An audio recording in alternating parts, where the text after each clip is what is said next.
Happy Friday, hockey fans. Welcome into a January 17th edition of Daily Faceoff Live. Tyler Yaremchuk and Frank Saravalli with you. And the show, as always, is brought to you by Bet365. Download the app today. Use the promo code NATION. Whatever the moment, it's never ordinary at Bet365. A big what's up to everybody in the YouTube chat. If you want to throw in some Ask DFO questions for later, do so now. Frank, 13 game slate last night in the NHL. Boy, did it ever live up to the hype. Yeah, did not disappoint. And from start to finish, there was something, whether it was the headshot from Siplikov or whether it was the incredible Oilers Avs game to cap it off. There was a lot to pick from last night. Yeah, comeback for the Leafs. You had a bunch of teams out east, the Red Wings, the Habs, the Blue Jackets, all picking up wins as well. Also, I'll throw a little teaser for our big segment today, Icebreakers. Cedric's Ask DFO question. What's up with the Kaprizov injury? We'll have a little bit more on that later on in the show. But we're starting off, Frank, with the nightcap from last night. And it's brought to you by our new friends at JP Wiser's. Proud to be the official whiskey of the NHL, offering hockey fans a premium drink choice to enhance every game night experience. JP Wiser's, the official whiskey of game night. And last night, it was a big game for one Alex Ovechkin. I love following along in this race, Frank. He moves one closer to Wayne Gretzky, officially at 874 goals, 20 more to tie, 21 to pass him. And last night, an OT winner looking like vintage Alexander Ovechkin. It's never fails to amaze. I mean, that's the truth, is that when you look at his impact this season and started to go kind of a couple games without one, we're wondering when's the next one going to be? Can he continue with this pace? It's a matter of time. We're looking at mid-March is the projection now when Alex Ovechkin's going to break this record. And there was a clip going around the last couple of days of Joe Beninati, the Capitals announcer, play-by-play guy, and it was from Ovechkin's rookie year. And he had scored, I think, 36 at that point. And he said, Ovechkin's only 860 away from Wayne Gretzky. And they were both kind of chuckling like, haha, good luck. And yet here we are all these years later, the only player other than Gordie Howe to have 20 goals in 20 consecutive seasons. I mean, it's bananas. So the clip you're thinking of, it was when Ovi scored that absolutely ridiculous behind the back goal against Arizona. And remember, Wayne Gretzky would have been on the bench coaching the Coyotes for this game. And you're right, the announcers had some fun. Pat, roll the tape.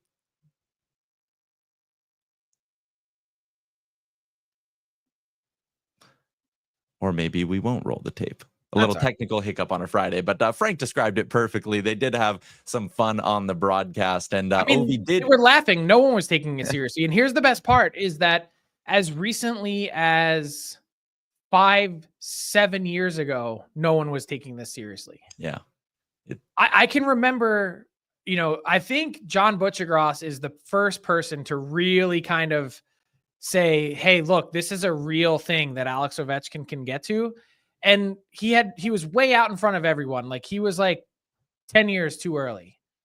But I can remember pitching my editor at TSN saying like, hey, what can we look into this Alex Ovechkin chase of Wayne Gretzky's record? And he was literally like, no, don't be silly. Like, don't waste your time. Move along. And I wanted to like break down the numbers and how he could possibly get there in the path. And he's like, just forget about it. Yeah, it is quite something. Also, last night gave Alex Ovechkin a different type of record. He now holds the NHL mark for most or highest number of goalies scored on in the league. I butchered that horribly, but he scores a goal on Levi Marilainen. It's his 179th goalie that he scored on in his career. That is also crazy. So one of my favorite stories throughout the Alex Ovechkin tenure, the Washington Post did a fantastic in-print edition where they literally had every goalie and the number of times he scored on him. But to stretch from, goalies of yesteryear, guys that played so long ago and now, and I think Greg Wyshynski had another really good story a couple weeks ago about Mike Knuble being the only guy that was a teammate of both Wayne Gretzky and Alex Ovechkin. Like you try and find some threads that tie these two guys together, and to get to this point in his career, so close to Gretzky now to break that record of most goalies scored upon in one career. Like then think about most arenas scored in and most teams scored against. Like it's a totally different conversation and stratosphere of things that we're just never going to see again. Yeah, it is quite remarkable. The pace Ovi's on for his age is quite something. Again, dailyfaceoff.com. We keep our Ovi tracker updated all the time. Let's continue along, Frank. Wrap up our midseason awards week with a couple of big ones here. We'll start with the scoring awards, the Art Ross and the Hart Trophy. Let's go with the scoring race where, I mean, Nathan MacKinnon has a chance to kind of go wire to wire with this thing. He's 5 points clear of the second place Leon Draisaitl right now. And you know, Connor McDavid, you never quite want to count him out. He's 8 back of MacKinnon. They also have a game in hand. Nikita Kucherov's in the mix. He's got a couple of games in hand. He's only 7 points back. You see, it kind of is MacKinnon versus the field, considering he's minus 125. Which side of that would you take? There's not a lot of value, but I would lean toward MacKinnon. The pace that he's been on this year, I think the dominance that he's had, that leads us into the next part of our conversation, which is the midseason awards and the Hart Trophy. I know he's the favorite for the Art Ross, but in submitting my ballot for midseason awards at Daily Faceoff, I have Nathan MacKinnon at the top of my ballot for the Hart too. And I have Leon Draisaitl number 2. It is close. If I had to pick a second place finisher for Art Ross, my money wouldn't be on McDavid. It would be on Draisaitl at plus 340.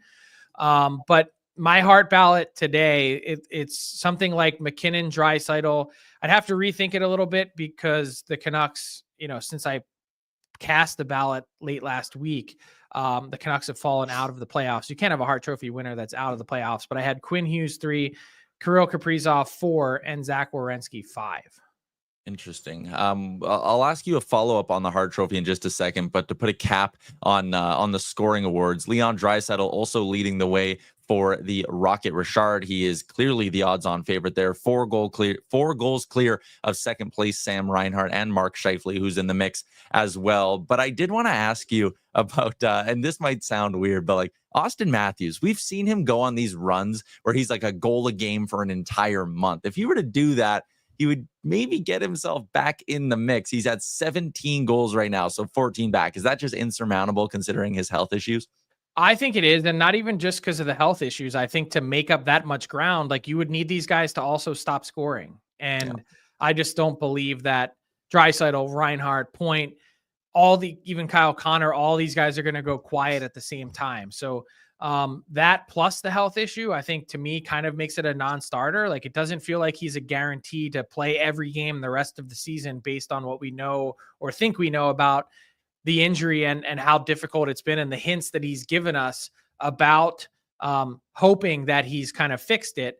I think it's a pipe dream at this point. But I mean, I think it's so fascinating that we're having this midseason awards scoring race and Hart Trophy debate on the day after you see Edmonton and Colorado go head to head. I mean, it fits perfectly. I know you watched intently that game last night, but I think an incredible statement by the Oilers too. Down 3-0, first 12 minutes of the game on the road, second night of back-to-backs to come all the way back, not give up any more in the process and knock off the Avs. And by the way, where MacKinnon has been next level lights out on home ice, he's got points in 59 of his last 56 or 59 of his last 64 games on home ice.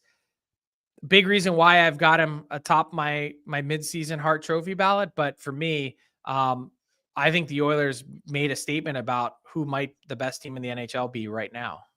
I think they did as well. And one thing that is really impressive about this run that they've been on, Frank, in the month of January, they are 8-1. And out of those, 7-1, and out of those 8 games, only 2 of them have been on home ice. They've played in Seattle, Boston, Pittsburgh, Chicago, Minnesota, and Colorado, winning every one of those except the Pittsburgh game. They played across every time zone and only come home for one night, and it was the night they beat the LA Kings 1-0. I think they've absolutely made a statement, and I think that ties in really nicely to my Hart Trophy ballot. Leon Draisaitl is the odds-on favorite right now at Bet365. And I think a lot of people sit there and go, well, come on, it can't be Leon because Connor exists. But if you watch this team on a day-to-day basis, there is no doubt who their driver and who their best player has been. It's Leon Draisaitl. And my counterpoint to the whole, well, it can't be Leon because it's Connor, so how truly valuable could one of them be?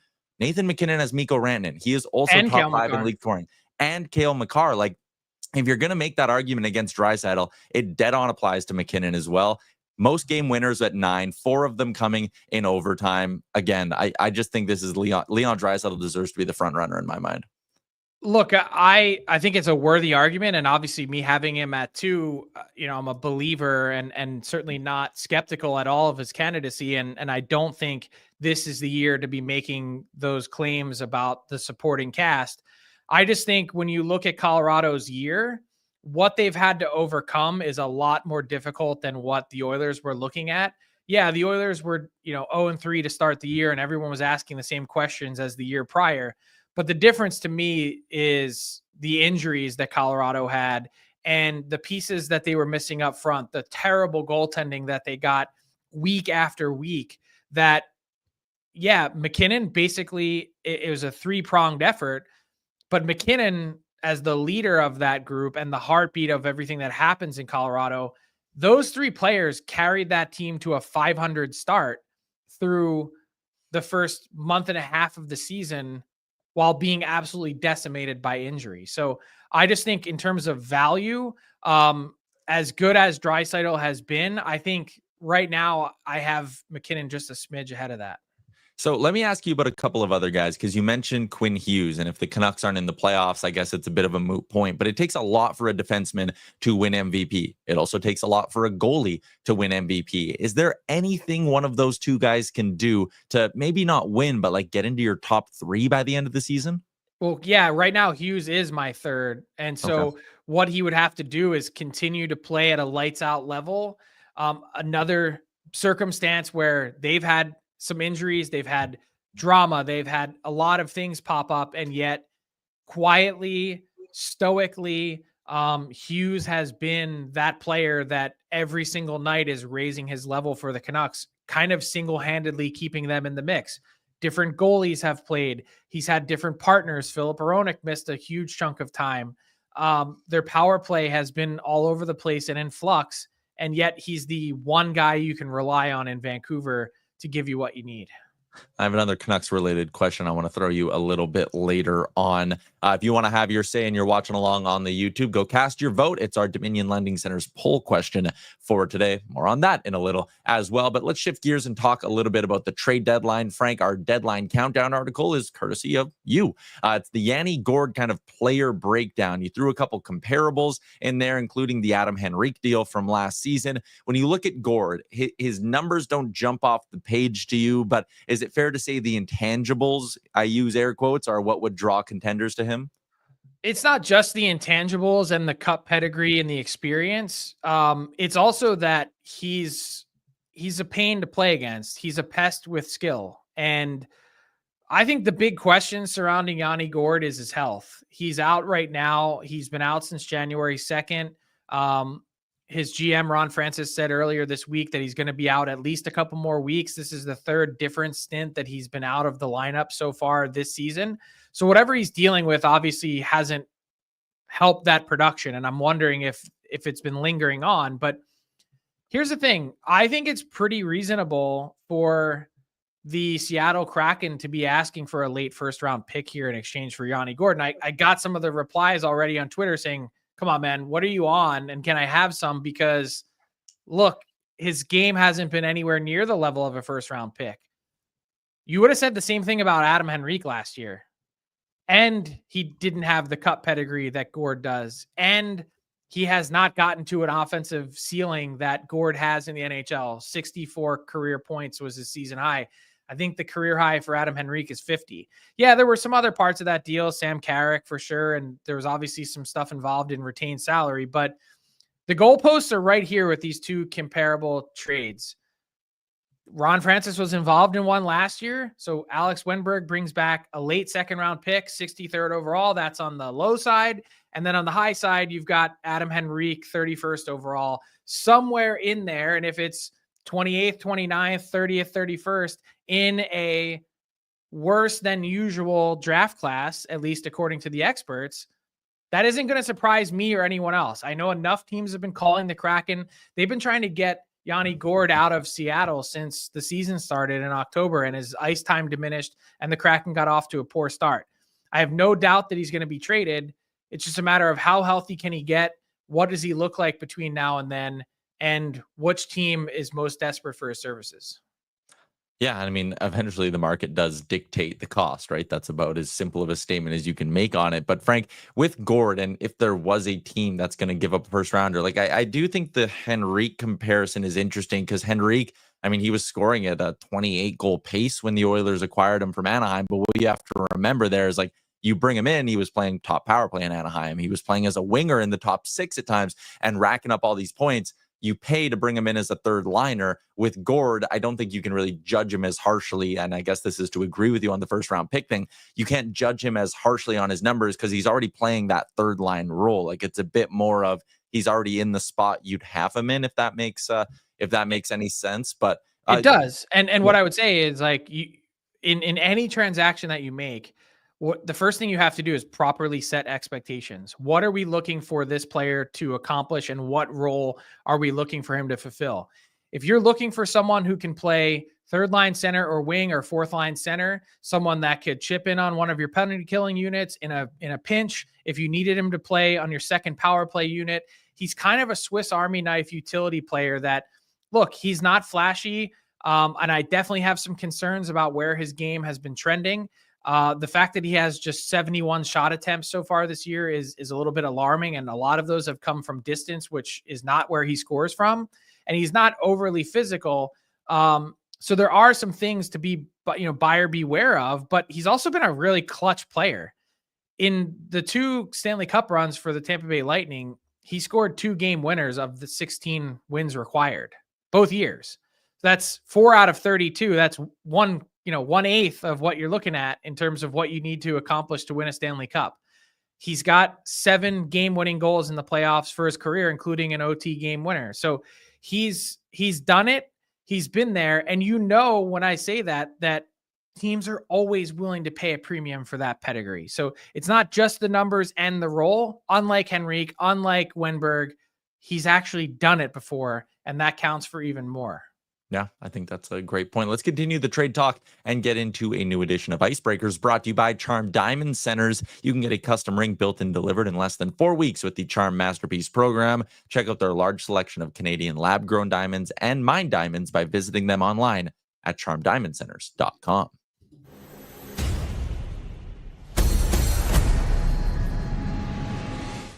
All right, Frank, let's dig into a couple of topics. First one, maybe not quite trade related, but the rumblings around Mikko Rantanen and his next deal potentially being in Colorado. What's the latest with the Avs and their other big forward? Well, kind of trade related, because there was this notion that it existed in the NHL, I think, over the last few days and had been growing louder, certainly since the holidays, that the Colorado Avalanche are ultimately going to put the boots to Mikko Rantanen and say, hey, if you don't re-sign by the deadline, we're trading you. Now, I think that's been way more speculation than fact. I'm told that there's been no such ultimatum that's been made to Rantanen, and I don't think the Avs would ever do it. I think a trade, if that's the threat, is a long shot at best, mostly for the reason that I can't see Chris McFarland or Joe Sakic walking into the Colorado Avalanche locker room and telling number 29, hey, we just traded the third spoke of our wheel. Mikko Rantanen wants to be in Colorado. He loves his time as an Avalanche.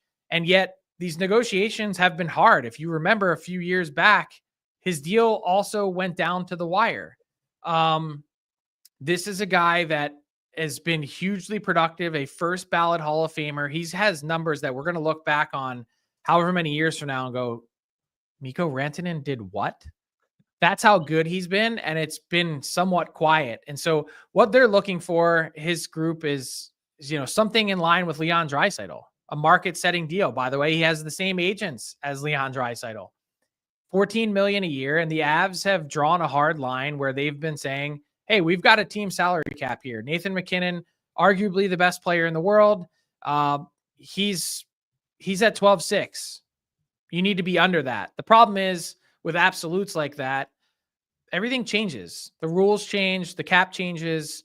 It needs to be adjusted upward. And so if you were even to take the same MacKinnon deal and apply it to next year, let's say a hypothetical $97 million salary cap, well, that 12.6 goes up by a lot. So I think an adjustment is due from the Avalanche. I believe it's been pretty quiet on this front over the last couple weeks, but I think the Four Nations face-off will provide a clean break for everyone to maybe take a look at something like this and get it done. Not saying it will. This could linger past the trade deadline, but no, I do not think Mikko Rantanen will be one of the best rental players available in NHL history. That would be absolutely insane, though. You want to talk about a potential bidding war if that guy was on the market. Whew. Let's talk about a second overall pick from 2022 in Simon Nemec out with the New Jersey Devils. Frank, hey, we saw earlier this year a high draft pick in David Jiricek kind of just gets sick of going up and down from the minors to the NHL. And Nemec had some comments the other day that would suggest he's maybe sick of it too.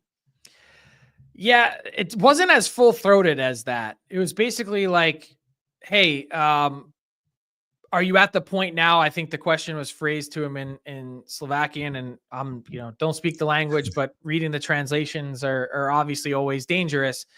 The idea was, have you asked for a trade or will you? And he basically said, I'm not there yet, but this is a situation worth monitoring. That's the Cole's notes of the translation. Did that catch anyone in New Jersey by surprise? Probably not really. This is a player that played a full season in the NHL last year, 60 games played, 19 points. I think he was asked to do way too much too soon alongside Luke Hughes on that back end that now they've got vets there. They've got some players in front of them. They've been potentially talking about the idea of re-signing Jonathan Kovacevic. And I think the question that everyone's wondering is, if all these things happen and stay true, what is the path forward for Simon Nemec to impact this team in the relatively near future? He started to cook again in Utica for the Devils. I think he has 12 points in his last 10 games or 10 points in his last 12 games, something like that at the AHL level. He is playing better. He did need to play better there. That said, our team's going to be calling on Simon Nemec to figure out what New Jersey does and will he be available? Don't know, but the point in talking about it is this is a situation worth watching. Especially with the deadline less than 2 months away. Maybe that's a piece they dangle to upgrade their current roster. Frank, let's switch gears and talk a little injuries here. Kirill Kaprizov, he was not in our Hart Trophy conversation at all. He's faded out of that because he's been out of the lineup since December 23rd. Wild fans are holding their breath. What can you tell him? He's getting close to resuming that chase again. And if he can pick up where he left off, I think we're going to have to consider him in the Hart Trophy race with what he's meant to Minnesota. The injuries have piled up in many. Obviously, Marcus Johansson now out with a concussion after the Connor McDavid chicken wing elbow that went uncalled and unfined. Minnesota has been in a world of hurt, literally and figuratively, the last number of weeks here with their players out. Kaprizov, I'm told, has been skating. He is not accompanying the team on their 2-game road trip. They're leaving this afternoon. However, I believe he's a strong possibility to return to the lineup late next week, potentially against Utah. If I have my schedule correct in my brain, that he is a candidate to return then on home ice and not a moment too soon for Minnesota. Finally, John Tavares, unfortunately injured in Leafs practice the other day. What's the latest on him? This one's been a little bit more difficult to pinpoint from a Leaf perspective because they really need to see how the next week to 10 days go in terms of his healing process. Obviously, an ugly looking injury in practice, but it sounds like the timeline for John Tavares is going to be somewhere in the 2 to 3 week range. He's meant a lot to that team this year. He's played his role almost to perfection and definitely, I think, has set the table for what should be a healthy extension once the Leafs can get around to it. Yes, a pay cut, but certainly something to keep him in the fold with the way that he's played. Untimely for them, but 2 to 3 week time frame is what I was told. Couple trade updates, couple injury updates from Frank Saravalli in this edition of Icebreakers, brought to you by Charm Diamond Centers.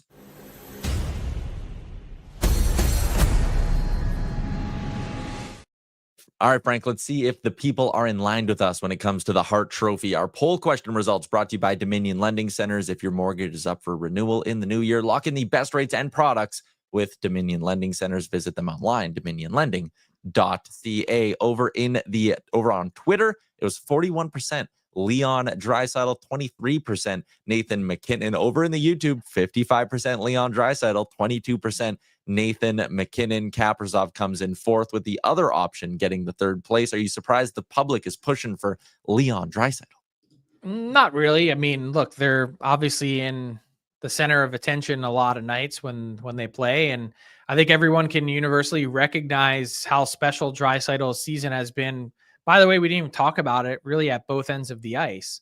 But look, this we've got a long way to go between midseason and the end of the year, and I wouldn't rule out one of the other guys on our list further down from getting themselves in the mix as we continue along. Yeah, I'm totally with you. I think this year could be a lot more open, not just in the MVP race, but we've talked a lot about the playoff races and stuff, and that is generally great for the sport. I mean, you're seeing it in the NFL, like the MVP debate is everywhere. You can't go on any website without seeing something about it. Yeah, can I ask you a question? And I know what it's going to sound like. This is not to generate or elicit a response, but if I were to say that over the last 18 months, Nathan MacKinnon has been the best player in the world, would you bat an eye at that? To me, when you say 18 months, that includes the playoffs. And Connor McDavid put up historic numbers in the Stanley Cup playoffs. So It that includes would two be, playoffs. yeah, I mean, that's fair. And the Oilers did only go to the second round in that other one. So I think it's tough. I think when you look at MacKinnon, especially this year, I know I was kind of having some fun with some Avs fans yesterday, but like he isn't scoring a lot at 5-on-5. His numbers this year, he's got like 12 empty net points this season. McDavid was banged up a little bit. I'm thinking of the most recent playoffs. I do think it's close. I think MacKinnon's in. I think MacKinnon's easily two, but I still think he's two. Like if I'm down a goal late in the game right now, I'd still go 97 over 29. Interesting. The Avs have been one of the best comeback teams in the world. Hard to say fair. even that with any degree of certainty. I just think it's way closer than we probably ever would have imagined. That's how good MacKinnon's been. Yeah. Okay. I got one Ask DFO for you, Frank, because I really want to float this your way. JT Miller last night went viral for all the wrong reasons. The lackluster effort on this shift led to him sitting on the bench. It's been 3 straight games for Miller under 15 minutes of time on ice. Rick Tocchet yesterday saying, quote, "It feels like every time he's on the ice, something bad happens." How would you describe JT Miller's play on this goal? Lackluster, deflated. But I think if you were to watch the video of the Canucks walking off the ice after last night's game down the tunnel, I'd say they looked the exact same as an overall team. It's really been difficult to figure out, and I wouldn't hazard a guess as to what exactly is playing out there. But the fact that this heart and soul player who, I mean, you were in the building last year, you heard the chants reverberating JT Miller throughout that entire city. To think that this is what it's come to is really surprising. Yeah, it's crazy. Like this guy was the fan favorite last year during the playoff run. Now they can't wait to get rid of him. Yeah, JT reminds me of PLD in CBJ. Oof. I get it, SK. That's way a bridge too far. This guy, I think he cares way too much. I don't know what's happened the last few games, but he does not look like himself. Yeah.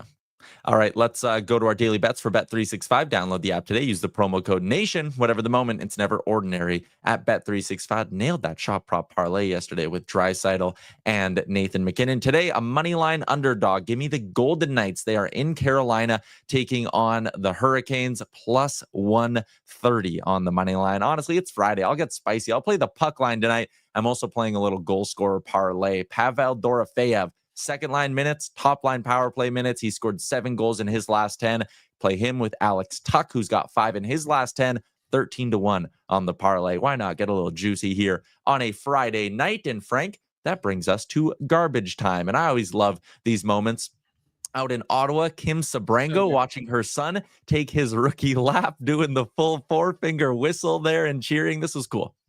It's so amazing because to do it for that team in that venue, hometown kid, I can't even imagine the feeling that you must have as a parent. Like any player making it to the NHL in that first game, like I wouldn't be able to control myself. I'd be sobbing uncontrollably.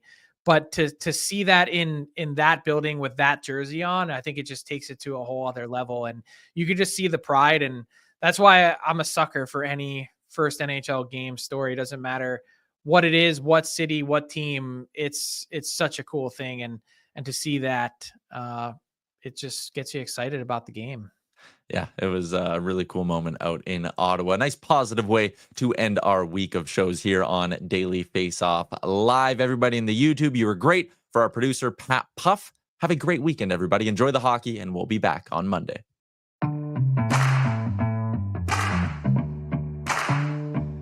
What's up, hockey fans? If you enjoyed that video, then you're going to want to hit the subscribe button to not miss any of our content. From daily live shows with Frank Saravalli to analysis from former NHLers to exclusive interviews with some of the biggest names in the hockey world on Frankly Speaking. You're going to want to hit that subscribe button and stay up to date with everything going on in the hockey world.